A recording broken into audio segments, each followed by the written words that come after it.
pourquoi vos KPI transforment vos meilleurs employés en saboteurs? Faites attention à vos indicateurs de performance, choisissez-les bien parce que ça peut vraiment être contre-productif. Vous avez mis en place un indicateur pour améliorer par exemple la productivité et le résultat, vos équipes ont trouvé 10 façons de contourner le système, la qualité s'est effondrée et maintenant vous passez vos soirées à éteindre des feux que vous avez vous-même allumés. Vous n'êtes pas malchanceux, d'accord? Vous avez juste créé un effet Cobra. Bonjour à tous, je m'appelle Yacine Rezzougui et aujourd'hui on va décortiquer pourquoi vos indicateurs de performance deviennent des armes contre vous-même et surtout comment arrêter ce massacre. Alors au programme, voici ce qu'on va voir ensemble. Premièrement, on va voir l'effet Cobra. Donc je vais vous montrer comment un simple KPI peut transformer vos équipes en machines à contourner le système et à dégrader le système. Deuxièmement, on va voir la mécanique psychologique derrière tout ça. On va comprendre pourquoi ce n'est pas de la mauvaise volonté, mais une réaction humaine prévisible face à un système qui est mal fichu. Troisièmement, on va voir la situation managériale. D'accord, je vais jouer deux versions d'un manager qui fixe un objectif, l'une qui crée le chaos et l'autre qui protège son équipe. Et enfin, quatrième point qu'on va voir ensemble, c'est un outil à appliquer dès demain. Un seul outil à appliquer dès lundi matin pour auditer vos KPI avant qu'ils ne vous explosent à la figure. Alors, on va commencer avec le premier point, donc l'effet Cobra. Donc, laissez-moi vous raconter une histoire vraie. En Inde coloniale, le gouvernement voulait réduire la population de cobras dans la ville de Delhi. Leur solution, payer une prime pour chaque cobra mort qu'on rapporte. C'est brillant, non ? Sauf que les habitants ont commencé à élever des cobras chez eux pour toucher la prime. Quand le gouvernement a découvert le truc et a arrêté le programme, les éleveurs ont relâché tous leurs serpents. Et le résultat final, il y a eu plus de cobras qu'au départ. Voilà l'effet Cobra. C'est une mesure censée résoudre un problème qui aggrave la situation.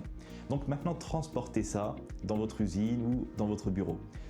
Vous mettez en place un indicateur de performance pour réduire les coûts d'approvisionnement par exemple. Votre responsable commande en masse pour bénéficier de remises, sauf que maintenant, vous avez 3 mois de stock qui dort dans l'entrepôt. Et vous êtes à court de cash pour les pièces urgentes. Vous avez compris? Ou alors, vous mesurez la vitesse de production, la cadence, vos opérateurs accélèrent, c'est super. Sauf que dans 2 semaines, vous découvrez que 40% des pièces ont des défauts mineurs que personne n'a signalés parce que ça ralentit la cadence. Ce n'est pas du sabotage. C'est de l'optimisation rationnelle d'un système stupide. C'est ça qu'il faut bien comprendre. Deuxième point que je voulais voir avec vous, c'est la mécanique psychologique derrière tout ça. Donc votre cerveau et celui de vos équipes fonctionnent sur un principe simple. Survivre dans l'environnement qu'on lui donne. Si l'environnement dit « tu es évalué sur la vitesse », le cerveau traduit ça par la qualité secondaire. Ce n'est pas un problème de discipline ici, c'est un problème de design. Quand vous créez un indicateur de performance, vous créez une règle du jeu et les humains jouent selon les règles du jeu qu'on leur donne, pas selon les intentions cachées. Vous voulez réduire les coûts? Ils réduisent les coûts, ok, même si ça crée du gaspillage ailleurs. Vous voulez plus de pièces produites? Ils produisent plus, même si ça génère des défauts derrière. Le problème n'est jamais l'employé. Le problème, c'est que vous avez créé un système où le comportement le plus rationnel est le mauvais comportement. Le piège psychologique derrière tout ça, derrière cet effet Cobra, est le suivant. Il y a 3 forces psychologiques qui transforment vos indicateurs de performance en bombes à retardement. Le premier point, c'est la peur de la sanction. Quand vous mesurez quelque chose, vous créez immédiatement une menace. Votre équipe ne se demande pas « comment puis-je améliorer ça ?» Non, ils se demandent « comment je protège mes arrières ?» Si le KPI dit « 0 défaut », ils vont cacher les défauts. Si le KPI dit livraison à l'heure, ils vont bâcler la préparation pour ne pas être en retard. Le deuxième point, c'est le biais de focalisation. Une fois qu'un indicateur existe, il devient la seule chose qui compte. Tout le reste disparaît du radar. Vous mesurez la réduction des stocks par exemple, c'est parfait. Mais qui surveille la rupture de flux quand vous n'avez plus la bonne pièce au bon moment? Et le troisième point, c'est l'effet Cobra lui-même. Les humains sont incroyablement doués pour trouver des raccourcis. Ce n'est pas de la paresse, c'est vraiment de l'efficacité cognitive. Si je peux atteindre l'objectif avec moins d'efforts, pourquoi je me casserai la tête? Le problème, c'est que ces raccourcis créent des dégâts que vous ne verrez que dans 3 mois. Maintenant, je vais faire un petit jeu de rôle, d'accord, une petite situation managériale. Donc, imaginons que vous êtes responsable logistique, vous avez un problème. Il y a trop de retard de livraison. Vous décidez de mettre en place un KPI, et voici comment ça se passe. Là, ça va être le scénario A, c'est le scénario où ça se passe mal, c'est la réaction impulsive, d'accord? Donc, je vais jouer le manager et aussi l'opérateur. Donc le manager.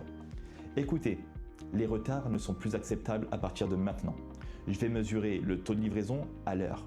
Chaque retard sera documenté. Si vous êtes en retard 2 fois ce mois-ci, on aura une conversation sérieuse. Et là, j'ai joué le rôle de l'équipe. Ok, compris.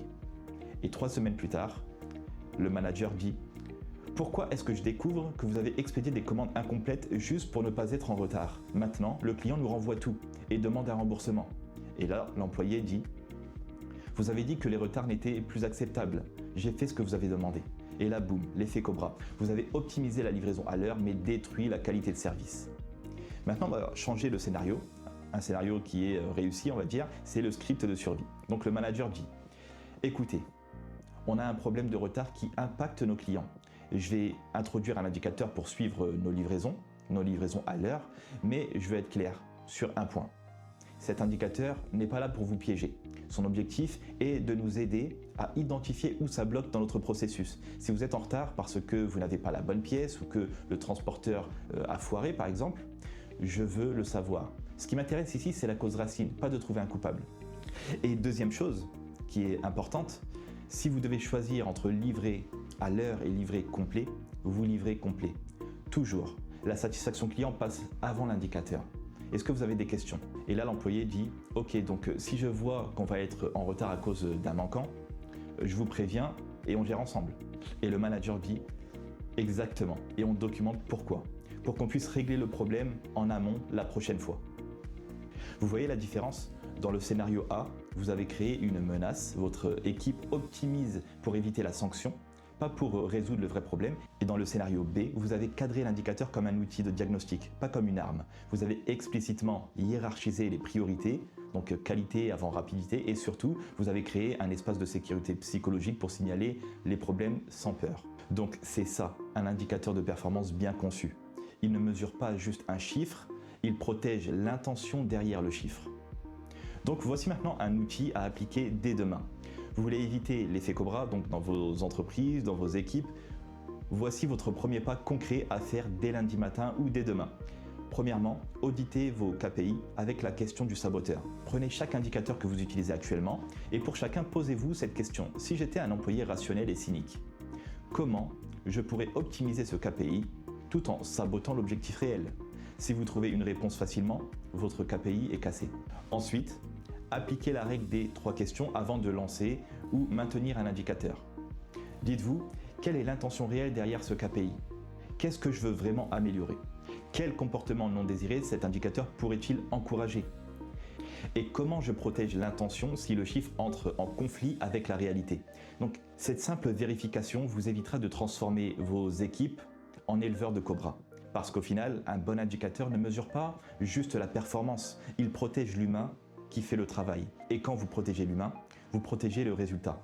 Maintenant, allez auditer vos KPI et si vous découvrez que vous avez créé un effet Cobra, vous savez quoi faire.